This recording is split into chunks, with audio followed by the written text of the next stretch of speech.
Dr. Ofer Levy joins us. Steve, thank you. He is a voting member of the FDA advisory panel. He's also a director of the Precision Vaccines Program at Boston Children's Hospital. Dr. Levy, what do you think about mandating children's vaccines? Is it the same as mandating it for adults? Should we think about it that way? Well, thank you for that, Sarah. This is a critical question now, and it's, of course, a critical public health question, but it also touches on the social dimensions, as your piece alludes to. How do we want to organize ourselves as a country? How do we balance individual autonomy, which is an American principle, against the needs of the American people as a whole to stop this pandemic? Severe disease is low in children, but it's not negligible. According to the CDC, about 500 American children have died of COVID to date. And that's not to mention those that have been hospitalized or gotten very ill. And children can spread the infection to older individuals, whether it's their parents, grandparents, teachers, etc. And those individuals are at even greater risk of severe disease. So, let's see. I don't want to prejudge the data. We're going to have an FDA meeting on Tuesday. But if the data show safety and efficacy, then a good case could be made for a mandate. Okay, so you're gonna judge the data. You're going to make this decision with your colleagues. Are you going to worry more about longer-term consequences, which we just don't have the data on, for children as opposed to adults?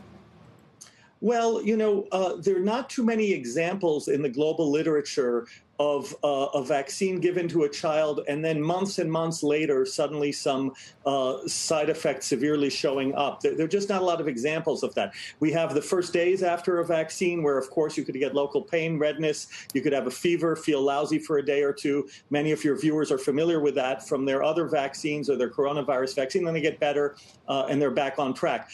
There are rare cases that emerge weeks later with certain side effects that are unusual. But in terms of something that just suddenly appears months and months later, there's just not a lot of evidence for anything like that, setting aside coronavirus vaccines, any vaccines. So we're going to take a careful look at the safety data. There will be a certain time frame of follow-up. Plus, there's all this surveillance that even if something is approved or authorized, there's safety surveillance that's ongoing. And we've seen, your viewers have seen, with a J&J or AstraZeneca, an entire vaccine program stopped for very rare adverse events that are then sorted out and modification is made to the label to try to avoid that. So I think the system is set up properly. I think there's a huge emphasis on safety. We give vaccines to those who are healthy, so they better be safe.